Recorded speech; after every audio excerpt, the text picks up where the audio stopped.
Semuanya off camera ni. Cuba on camera.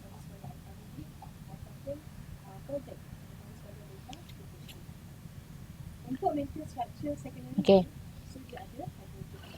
So, saya mula dulu Okay, bismillahirrahmanirrahim. Assalamualaikum warahmatullahi wabarakatuh and good morning class. Okay, so for today we are going to continue on the chapter of animal tissue and also plant tissue. But for animal tissue, just one subtopic which is about the nervous tissue. Okay, so let us go to the nervous tissue. So let me present first.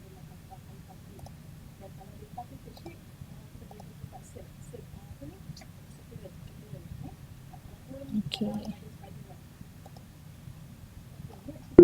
Okay. So boleh nampak tak nervous tissue? Nampak madam. Boleh ke? Boleh madam. Boleh madam. Okay. Okay. So now for the nervous tissue, this one is very simple sebab so far tak pernah lagi keluar essay lah. Okay. Biasanya keluar soalan structure, and if you refer to the tutorial question, this question memang tak berapa banyak, just a few question about nervous tissue. Okay, so but you have to remember, okay, this one for nervous tissue, this is the function. Okay, it contain neuron which transmit impulse and support cells called glia. Yang ini so please take note yang ini.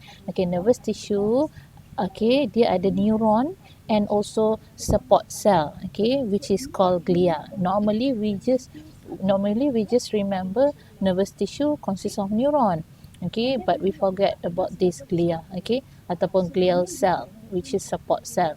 Okay, so what is the basic unit of nervous system? It is a neuron. Okay, basic unit untuk nervous system adalah neuron.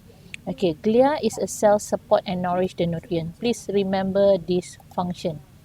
Okay, glial cell or glia is a cell that support and nourish the nutrient, meaning that they provide the nutrient to this neuron. Okay, now we go to the structure of the neuron. Okay, so we go to the first part. Okay, this is the general neuron, or we call it as motor neuron. So we focus on motor neuron. Okay, neuron actually consists of three types: sensory neuron, interneuron and motor neuron. Okay, this one you dah belajar masa you punya secondary schools. Okay, so sensory neuron, interneuron and motor neuron, but this one we focus on motor neuron. Okay, so first part is this one is a cell body. Kawasan tengah-tengah ni kita panggil cell body. So integrate the incoming signals from dendrite. Okay, apa yang ada dekat cell body? Okay, it consists of plasma membrane and nucleus. Okay, ni. Yang ni yang fokus utama lah untuk cell body. A lot of mitochondria, Golgi bodies, endoplasmic reticulum and also ribosomes.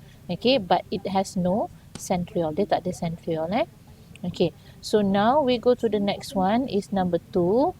Number 2 is a nucleus, tak ada apa nak cerita. Okay, for number 3, dendrites. Okay, this one you have to remember dia punya function. So dendrites receive signals or information from receptor. For example, receptor contohnya kita punya our skin. Okay, so receive signals or from receptor or impulse. Okay, but since this one is motor neuron, kalau motor neuron dia terima impulse daripada interneuron lah. Okay, kalau sensory neuron, so it will receive the signals from the receptor, from the skin for example. Okay, or impulse from other neuron and transmit signals to the cell body. So this is the direction. Dia terima impulse dekat sini and then dia akan transmit impulse to the cell body. Okay, then what happened? Okay, when it arrived at the axon, so this region we call it as axon. Okay, so what is the function of axon? Transmit nerve impulse away from cell body. This one pun dia punya function, tolong ingat transmit nerve impulse from cell body to another neuron. Okay, so meaning that from here dendrites receive to the cell body and axon transmit, receive impulse from the cell body just now and then transmit impulse away from the cell body to another neuron. Dia akan straight ke sini lah. Okay, sampai sini dia pergi dekat another neuron. Okay, number 5. Nak bising pula saya punya ni. Okay, so number 5. Okay, number 5, this is Alamak, kejap eh.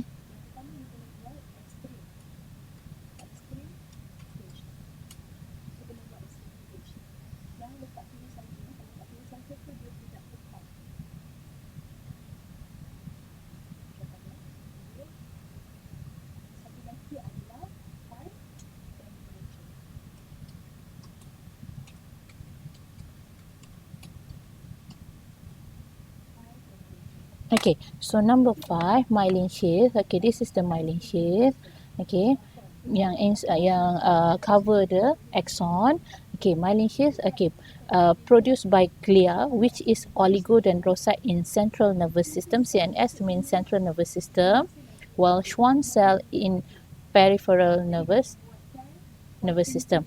Okay, sekarang yang ni penting Okay, myelin sheath ni, okay, dia adalah function dia untuk protect ataupun insulate the nerve fibers, insulate the axon. So datang daripada mana this myelin sheath? Myelin sheath is produced by two types of cell, which is dihasilkan from the glial cell. So the glial cell, okay, which is nama glial cell tu is oligodendrocyte. So it comes from central nervous system. Okay, nervous system ni ada dua sistem, central dengan peripheral nervous system. While Schwann cell in peripheral nervous system. So myelin sheath dihasilkan oleh oligodendrocyte dan Schwann cell. Okay, biasanya masa kat sekolah dulu mungkin you belajar this myelin sheath are produced by Schwann cell, but actually comes from two, glial cell and also Schwann cell. Okay, so function tolong ingat, protect and insulate the nerve fibers and also increase the rate of transmission of nerve impulse. Meaning that in here, if the axon, if the neuron does not have this myelin sheath, so the transmission of impulse is quite slow compared to neuron yang ada myelin sheath. Okay, so that is why the function untuk increase ataupun speed up the transmission of impulse. Okay, well, okay, this Schwann cell, okay, nanti labeling saya confirmkan balik so far you ikut je lah. Okay, so Schwann cell tadi kita tahu dia yang produce myelin sheath. Okay, so Schwann cell form a myelin sheath in peripheral nervous system by insulating axon. So maksudnya sebab nama pun cell, so dia yang produce myelin sheath. Remember S mesti huruf besar. Okay, last one for nodes of Ranvier. N ni huruf kecil pun tak apa, yang penting R mesti huruf besar. Nodes of Ranvier is the gap between the myelin sheath. Okay, gap between myelin sheath. Tolong ingat function ni. Speed up transmission of impulse or increase rate of transmission of nerve impulse. Wajib penting ni. Increase rate transmission of impulse ataupun speed up the transmission of impulse. Lebih kurang sama dengan myelin sheath punya function. Tapi myelin sheath kita ambil yang penting yang inilah, protect and insulate the nerve fibers. Okay, because of the presence of myelin sheath, so adalah nodes of Ranvier. That is why dia punya function dia lebih kurang sama. Okay, to speed up the transmission of impulse. Okay, and remember the direction of impulse. Tengok ni saya buat kat sini. Okay, impulse direction hanya dalam satu arah, dia tak boleh balik-balik Okay, dia mesti one direction. Okay, daripada dendrite, okay, along the axon. Okay, so we already finished for the nervous tissue. Okay, dapat tak? Dah boleh isi semua tempat kosong tu? Dah. Boleh, madam. Okay, so now, okay, we are going to enter the plant tissue. Actually, plant tissue ni ada banyak kejap saya try buka slide plant tissue.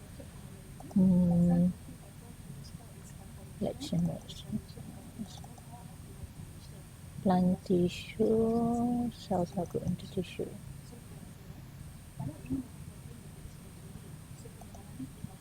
Okay, saya pergi dekat plant tissue. Dia tak banyak macam animal tissue, tapi dia quite complex jugalah kalau you tak faham dia punya structure. Okay, so now as the learning outcome, so you have to know how to explain. Okay, so bila explain, it is quite detailed, tendency untuk keluar dalam essay. So explain the following types of cell and tissue. So this is the explanation. So you kena terangkan tentang meristem tissue, ground tissue and vascular tissue. So for now in your worksheet tak ada pasal meristem tissue. So saya akan tengok dalam nota kuliah, tak banyak Okay, and then in dalam worksheet it consists of ground tissue and also vascular tissue. So now we go one by one. Okay, this is the division of the plant tissue. So as I mentioned in lab, kalau siapa yang dah lab minggu ni, so plant tissue can be divided into meristem tissue and permanent tissue. But actually, okay, meristem tissue and permanent tissue. Okay, under this permanent tissue, apa beza utama meristem tissue dengan permanent tissue? So meristem tissue ni dia masih lagi still actively divide. Okay, actively divide by mitosis. For example, contoh meristem tissue ni root tips and shoot tips of plant. Root tip and shoot tips. Ni boleh catat sikit lah. Root tip and shoot tips of plant is a example of meristem tissue. Okay. So while permanent tissue, bila disebut permanent dah tetap, it means that this tissue already has specific function and specific structure. So for example, in here it is a ground tissue, vascular tissue and dermal tissue. Okay, ground tissue, vascular tissue and dermal tissue. Okay, so semalam kalau siapa yang buat onion epidermal cell semalam, onion epidermal cell tu is a types of permanent tissue. Okay, so permanent tissue, okay, it can be divided into 3 types, which is ground tissue, vascular tissue and dermal tissue. Ground tissue consists of parenchyma, collenchyma and sclerenchyma. Vascular tissue, xylem and phloem. You have to know how to differentiate between all these 3 types of ground tissue, xylem and phloem. Epidermis dengan periderm, dermal tissue ni kita tak masuk lah, kita tak tekankan sangat. Okay, yang saya tekankan ground tissue and also vascular tissue. Kejap, ada orang masuk ke? Okay. Okay. So this is 3 types of meristem tissue, which is apical meristem, lateral meristem and intercalary meristem. Okay, so macam mana nak ingat Ali. Apical meristem, lateral meristem and intercalary. Intercalary ke intercalary, saya rasa intercalary meristem. Okay. So, Madam tadi nampak. Tak nampak? Tak nampak. Slide tak keluar. Slide tak keluar. Slide tu sampai mana slide?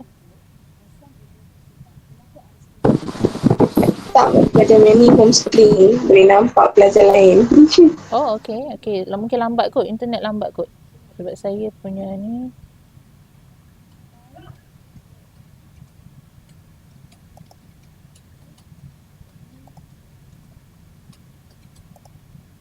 Sekejap, saya stop presenting dulu. Kadang-kadang dia stuck. So, saya stop presenting, saya present semula. Okay, ada yang duduk kat bilik. Tak ada kelas ke lepas ni? Your entire screen. Okay, sekejap Okay, saya dah view balik. Dah nampak tak? Okay, medium. Nampak. Okay. Nampak, medium. Okay. So, plant tissue consists of meristem tissue and permanent tissue. Meristem tissue tadi contohnya shoot tip and root tips. Permanent tissue, okay, it consists of ground tissue, vascular tissue and dermal tissue.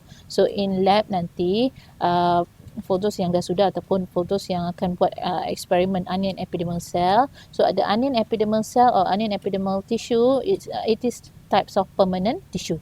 Dia adalah jenis permanent. Maksudnya dia dah undergo specific structure and specific function.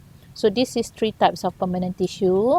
But for our syllabus, we focus on ground tissue and vascular tissue. You need to know how to differentiate between parenchyma, collenchyma, sclerenchyma, xylem and phloem. Not structure, but function also. Okay. So 3 types of meristem tissue, apical, lateral and intercalary. So ingat ni, ALI. Okay. So this is the structure of meristem tissue. Okay, yang ini pernah keluar dalam soalan structure. Dia minta three characteristic of meristem tissue. So at least you have to remember yang senang lah. Okay, which is kalau structure. This is the structure of meristem tissue, one cell. So it has cell wall, thin cell wall. Okay, abundant and dense cytoplasm. Vacuole is still small vacuole, but nucleus is large. Okay, cell are relatively small and cell are closely arranged. Okay, cell are closely arranged, rapat-rapat. Okay, so sama juga dengan nanti kalau kita buat onion epidermal cell tu, susunan dia adalah closely arranged. Tapi remember, onion tu bukan meristem tapi dia adalah permanent. Okay, karakteristik dia, ni saya dah cakap tadi, sifat dia meristem tissue ni dia actively divide by mitosis. Okay, so bila dia dah divide and then it will differentiate to form permanent tissue. So at the end dia akan jadi permanent tissue. Okay.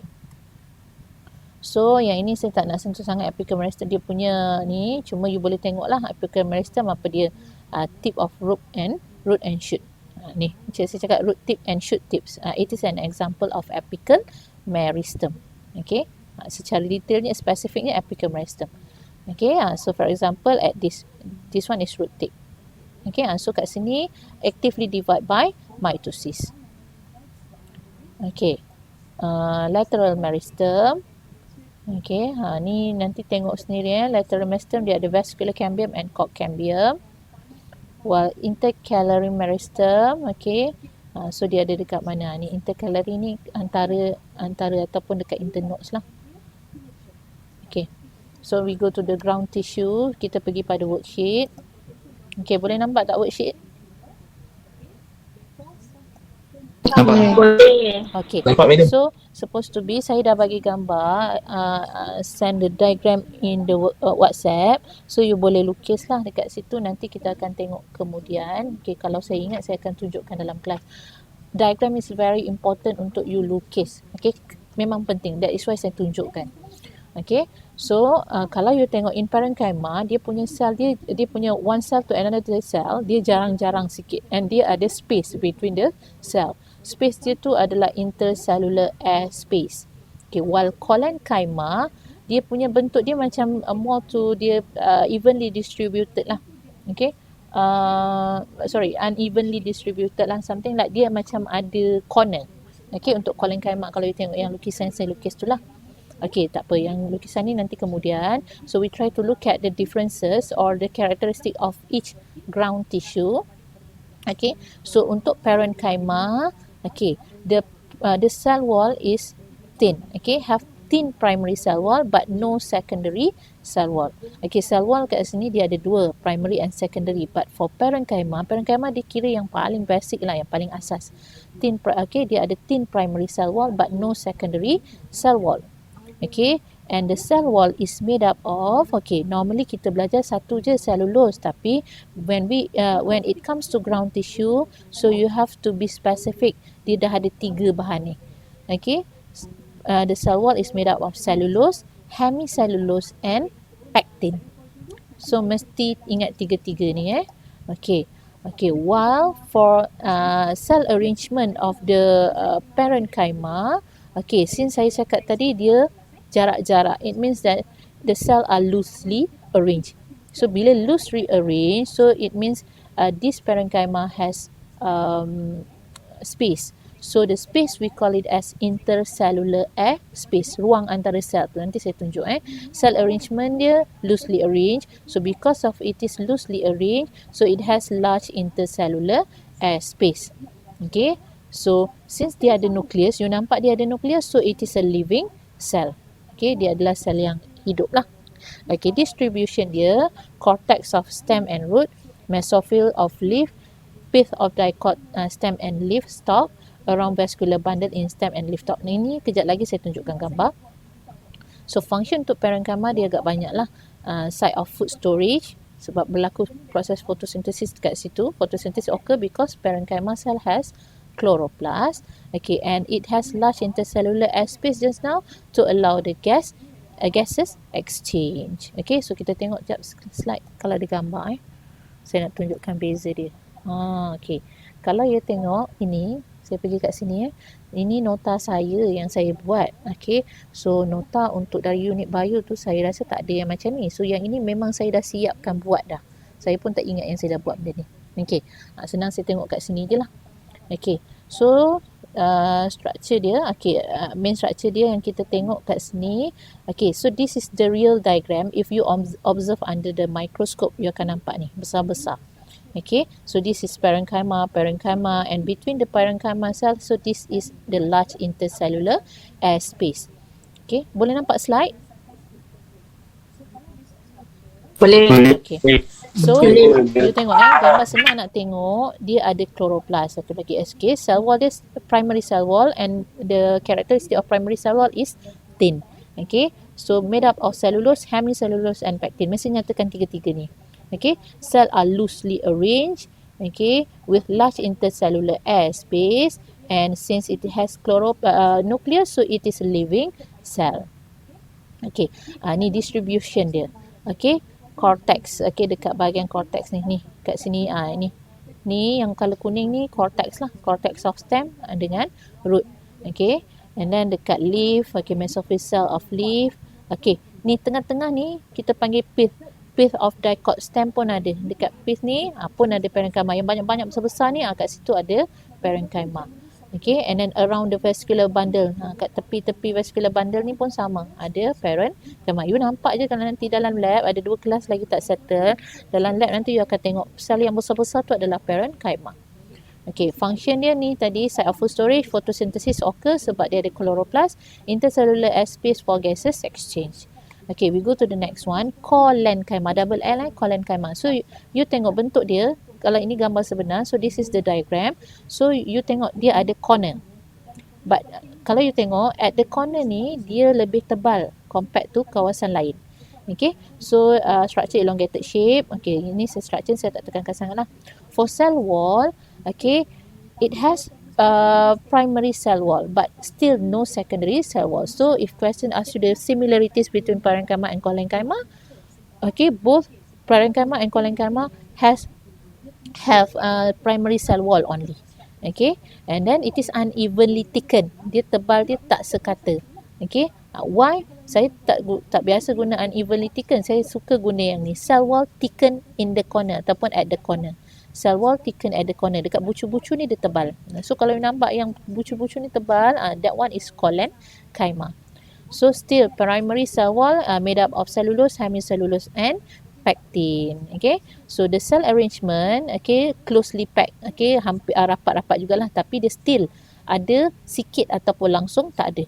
So intercellular airspace with little or no intercellular airspace. Okay, so the intercellular airspace differences dia dengan parenchyma just now. Parenchyma large intercellular airspace, but for collenchyma it has little or no intercellular airspace, and it also has nucleus in here, so dia adalah living cell. Okay, so dekat mana ada collenchyma? Under the epidermis of stem. Okay, under the epidermis of stem. So kalau ini tak nampak sangat Okay, so kalau kat ni you nampak yang ni tepi-tepi yang besar-besar ni semua parenchyma, yang ini adalah collenchyma. So under epidermis of stem, maksudnya just beneath the epidermis ada collenchyma tissue. Okay, under leaf venation, leaf petioles, midrib of leaf. So yang ni paling senang nak ingat lah, under epidermis of stem. Okay, lapisan paling luar sel adalah epidermis. So just beneath the epidermis is collenchyma tissue. Okay, and then we go to the function. So function just one, provide flexible support. Please remember the words flexible support for young parts of plant. Young parts of plant and also herbaceous plant. Maksudnya tumbuhan yang tak berkayu, yang tumbuhan yang macam lembut-lembut sikit. Okay, herbaceous plant ataupun young parts of plant. So dia provide flexible support. Okay, now we go to the last tissue, which is sclerenchyma. So as you can see in this diagram, sclerenchyma dia rapat, sangat rapat. Okay, dia langsung no intercellular airspace. Okay, now the structure is rigid. Okay, supportive plant. Okay, small and empty lumen. Okay, small and empty lumen, no living content. Okay, dia banyak ni lumen ni lumen. Yang ruang kosong-kosong ni lumen. Okay, some have pits. Nanti saya tunjuklah gambar ni, tak nampak pits Okay, so cell wall dia differ with parenchyma and collenchyma. Why? Sclerenchyma have both primary cell wall and secondary cell wall. Okay, so the cell wall dia ada dua, primary and secondary cell wall, and the secondary cell wall is thickened. Okay, evenly thickened secondary cell wall. So dia ada ni secondary cell wall. Okay, but then primary cell wall is still made up of cellulose, hemicellulose and pectin, but secondary cell wall is thickened with lignin. So dia ada bahan lain lah, iaitu lignin. Secondary, primary ingat primary dia ada 3 bahan, cell wall, cellulose, hemicellulose, pectin, while secondary cell wall is lignin. Okay, yang menyebabkan dia keras. Okay, the cell arrangement very closely packed. Kalau tadi just now for collenchyma it is closely packed, but for sclerenchyma very closely packed, means no intercellular airspace at all. Memang langsung tak ada. intercellular air space yang biasa tambahkan air space lah. Okay, so as you can see in this diagram, so this sclerenchyma has no nucleus. So bila no nucleus, so it is non-living cell that at maturity. Sebab dia tak ada nucleus. So kalau soalan kenapa dia non-living cell? Because it has no nucleus. Okay. So the distribution of sclerenchyma, okay, sel ni nampak rigid lah untuk sclerenchyma. Region of plant that have stop growing in length. For example, ini lebih senang nak ingat lah, outer region of cortex. Okay, outer region of cortex. Kat mana sclerenchyma, dah tak label pula kat sini. Outer region of cortex dekat area sini. Okay, sini. Kalau ini cortex ni ada banyak parenchyma. Ni parenchyma. Collenchyma tadi kat mana? Collenchyma dia ada dekat beneath epidermis lah. Tapi ini root dia tunjuk root. Okay, kalau tadi collenchyma dekat stem. Okay, so pericycle of root. Ni kat sini. Nampak sel ni kecil-kecil dan rapat-rapat. So kat sini ada sclerenchyma. Okay, so function to support, since it is rigid, support and strengthen the plant tissue. Kalau collenchyma just now, it is flexible support for young parts of plant or herbaceous plant. But for sclerenchyma, terus dia support and strengthen the plant tissue. Lebih kepada support lah. Ataupun structural support and strengthen the plant tissue. Structural support. Boleh tambah sikit structural support and strengthen the plant tissue. Okay. Okay, dapat tak semua? Labeling semua untuk sclerenchyma? Dapat miss. So now nanti saya akan tunjukkan gambar yang betul lah, dia punya distribution dia. Kita boleh tengok, nanti saya akan bagi handout untuk amali. So you have to label which one is sclerenchyma, parenchyma and collenchyma, also xylem and phloem. Okay, now we already finished for ground tissue. So yang senang untuk ni. Okay, lupa pula saya. Sclerenchyma has two types, which is fiber and also scleroid. Okay, so kalau you tengok, at least you nampak lah ini fiber and scleroid. Kalau ini, gambar yang tengah-tengah ni, fiber or scleroid? Kalau you tengok. Sclerenchyma gambar ni, at the center, fiber or scleroid? Fiber. Maksudnya dia daripada pandangan atas lah. Okay, it is a fiber. Okay, so this one saya dah buatkan differences between fibers and scleroid. So you boleh tengok dia punya differences in terms of structure, distribution and function. So far tak pernah lagi keluar ni, tapi pernahlah ditanya about the distribution of scleroid and fibers. Okay, so this one saya dah siapkan buat. Ini study sendirilah. Saya tak kata ini tak penting, but then maybe dia boleh keluar dalam soalan structure. Okay, so now we go to the xylem and phloem. Okay, kejap saya tengok yang xylem dengan phloem ni dah ada gambar ke belum. Okay, ni lebih senang tengok lah kot. Okay, xylem and phloem, it is a types of vascular tissue. Okay, vascular tissue just now under permanent tissue. Okay, xylem and phloem, okay, it has specific structure and specific function. So now please look at the diagram. Okay, so xylem can be divided into trachea and vessel element, while phloem can be divided into companion cell and sieve tube. Now we go to the xylem.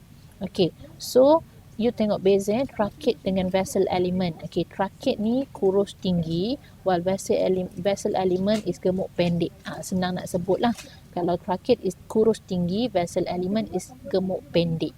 Okay, so in here, kalau you tengok trachea, at the end of the trachea, dia tapered end. Okay, hujung dia runcing. Okay, while for vessel element, dia tak ada tapered end kat sini. Okay, dia just wider. Okay, but both have pits. You tengok dia ada liang. Pits ni macam liang lah. Pits untuk air bergerak. Okay, so karakteristik dia, it is dead at functional maturity. Okay, so dia matilah. Okay, and then dia punya bentuk dia tubular, bentuk tubule and also elongated cell. Sel dia memanjang. Okay, so both of these trachea and vessel element has secondary wall which is hardened with lignin. and the walls are perforated by pits. Okay, now I want to ask you, since this xylem, trachea and vessel element has secondary wall hardened with lignin, so dia sejenis what types of ground tissue? Parenchyma, collenchyma, sclerenchyma. Sclerenchyma. Dia di bawah sclerenchyma. Okay, sclerenchyma tu nanti dia it will something like dia akan become trachea and vessel element. Sebab tu tadi kalau gambar dekat slide tadi, dekat xylem and phloem tu ada sclerenchyma. Okay, so dia ada secondary cell wall with lignin. Okay, structure dia, this one saya dah siap buatkan. Maksudnya you boleh nampak dia punya differences between trachea and vessel element. Okay, so for just now trachea longer and smaller, while for vessel element shorter and wider, lebar. Okay, ends are more tapered, while vessel element ends are less tapered. Okay, meruncing Okay, now water move from cell to cell mainly through pit. Okay, dekat liang-liang ni dia akan lalu kat sini. Okay, while for vessel element, okay, dia specific karakteristik dia ada perforation plate. Okay, perforation plate kalau tengok kat sini, so dia ada perforation plate. Okay, perforation plate at the end of the cell. Kat atas ni lah dia ada perforation plate. Okay, so what is the function? Have perforation plate at the end of the cell enables water to flow freely to the vessel. So kalau soalan tanya what is the function of perforation plate or perforation end plate, so this is the function, to enable water to flow freely through vessels. Okay, ini function perforation plate, enable water to flow freely through vessel. Okay, so the distribution is dekat mana? Dia ada dekat vascular bundle. Semuanya dekat vascular bundle lah. In terms of gymnosperm, angiosperm ni saya rasa tak penting lagi. You just at least you know that xylem and phloem dia ada dekat vascular bundle. Ini kat sekolah dah belajar dah, tingkatan 3 dah belajar dah. Okay, so what is the function of xylem? Transport water and mineral.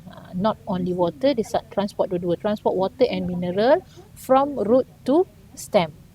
Okay, and leaf, from root to stem and leaf. Okay, ataupun to provide structural support. But this is the major function of xylem. Transport water and mineral from root to leaf ataupun from root to stem and leaf. Okay, so we already finished for xylem. Now we go to the phloem. Okay, phloem. Okay, if you can see in here, the companion cell and sieve tube, dia mesti duduk bersebelahan. Okay, at the adjacent to each other lah.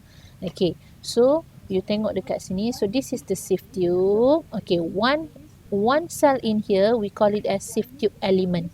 Banyak ni kita panggil sieve tube. One is sieve tube element. You jangan confuse sebab kalau soalan minta you label yang ni, so this is sieve tube element. Okay, and as you can see in here, okay, dia ada sieve plate. Kalau vessel element tadi dia ada perforation plate, but for sieve tube dia ada sieve plate. Okay, and this is the companion cell. So from this diagram we can differentiate between companion cell dengan sieve tube. You tengok pun you dah tahu dah. Companion cell dia ada nucleus, while sieve tube there is no nucleus. Okay, so meaning that the sieve tube when its function, it depends on the companion cell. Okay, so it is alive at functional maturity. Okay, alive at functional maturity. Sebab apa kat sini dia ada companion cell yang ada nucleus, so dia adalah living cell lah.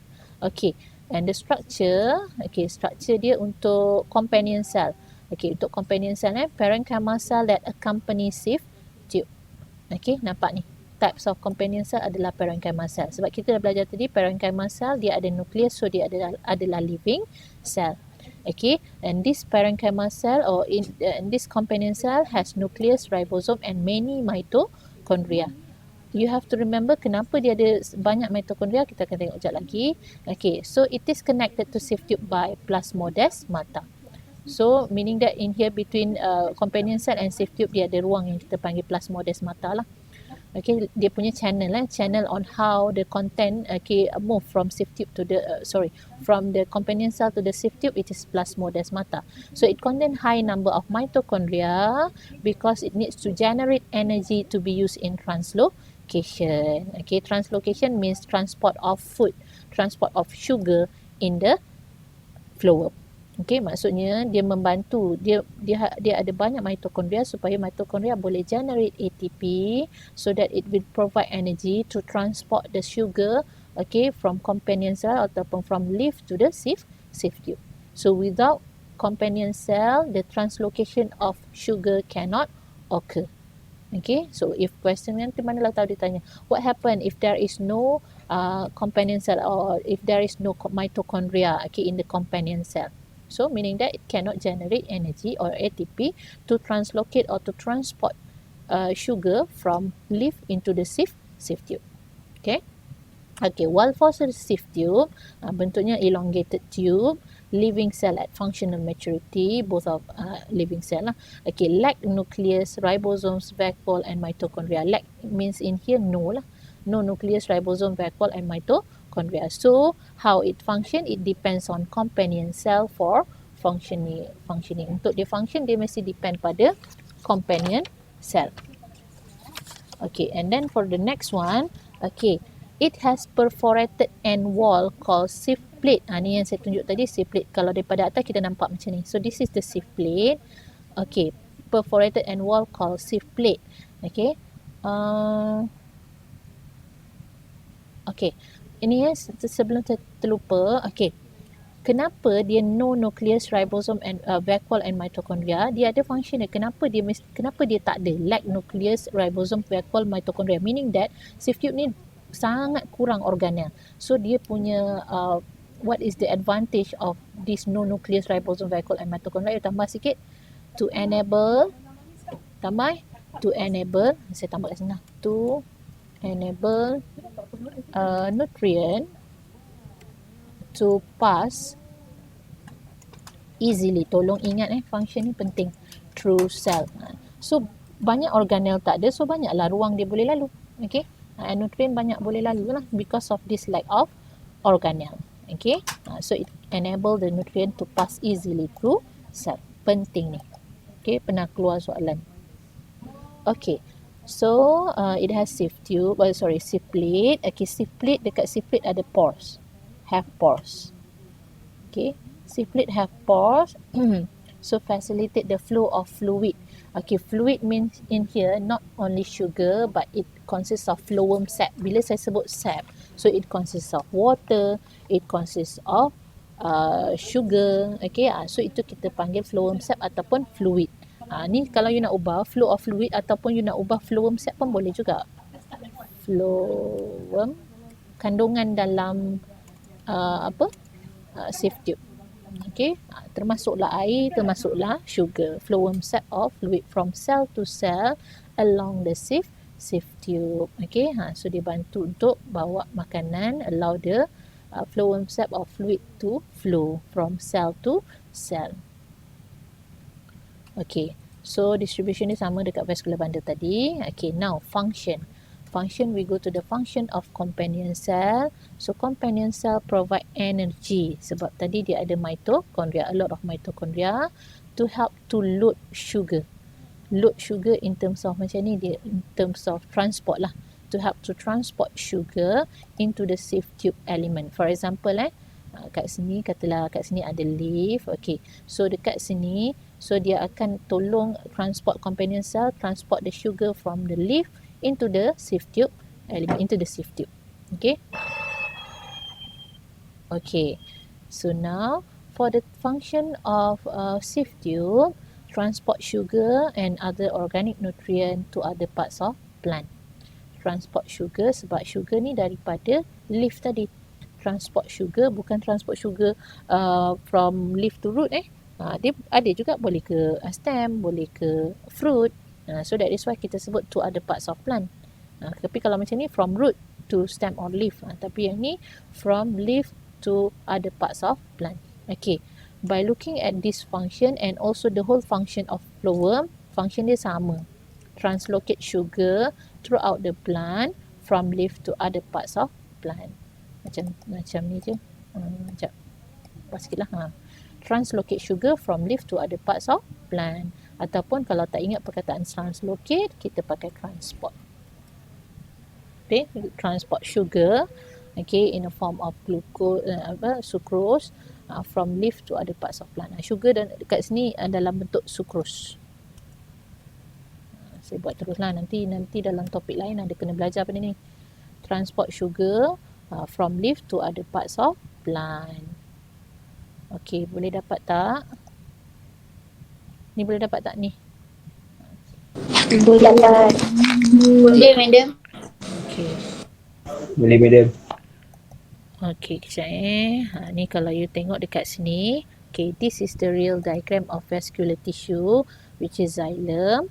Okay, ini yang besar ni, yang apa gemuk pendek ni vessel element. Okay, yang kurus tinggi ni trachate. Trachate dia tapered end. Okay, more tapered end. Tapi kalau vessel element less tapered end. Ni yang saya cakap tadi, perforation plate tadi. Ini perforation plate untuk allow the water to pass easily. Okay. Ni question dia. Saya punya nota ni dah siap. Soalan dah bagi jawapan siap. So which type of is more efficient, sama ada trachate or vessel element. Okay. Trachate ni kecil je, kurus. Tapi yang vessel element dia besar. So more efficient is vessel element. Okay, because they are larger in diameter. So banyaklah air boleh lah lalu. Okay, vessel element are more efficient because of they are larger in diameter. Okay. So this is the phloem, this is the companion cell, and this is the sieve tube. Ini sieve plate. Tapi satu ni sieve tube element. Satu ni sieve tube element. Semua ni sieve tube. Okay, both of these living tissue, while xylem is dead. Okay. Kita tengok ni contohnya. Dekat vascular bundle. Dekat vascular bundle ni, ini phloem. Okay, ni ada xylem vessel. So dekat sini ada, ini yang besar ni vessel element lah. Yang kecil-kecil ni trachate. Okay.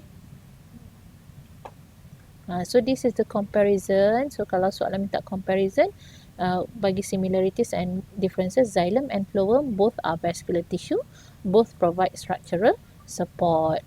While the differences yang ni senang lah. Consists of trachate and vessel element. Phloem consists of sieve tube and companion cell. Function, transport water and mineral from where to where. Yang ni translocate or transport sugar from where to where. Okay, sebelum saya terlupa, saya paskan attendance ni. Saya copy ke attendance. Kejap Saya bagi attendance ni. Isi. Ini saya dah siap-siapkan letak you punya nombor metrik. So you just pilih saja the metric number, follow from smallest to largest number. Okay, daripada kecil ke besar lah. So boleh pilih kod dia 1209. Tak payah tambah-tambah depan ke belakang. Ini je kod dia 1209.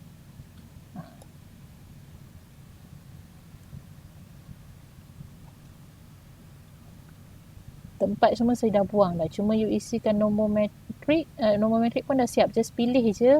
Lepas tu ambil tarikh. Okay. So kalau fotos yang dah siap. Okay. So kita tamatkan sampai sini lah. Okay. So we will continue on the next GL next week. Madam, Ya. Mod. Lecture lah. Sorry. Lecture pula dah. Ni apa? Tutorial. Mod tutorial. Sorry. Okay, madam. Thank you. Okay.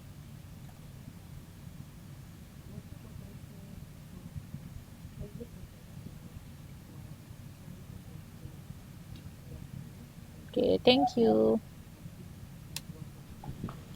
Madam. Thank you, madam. Thank you, madam. Welcome. Thank you, madam. Welcome.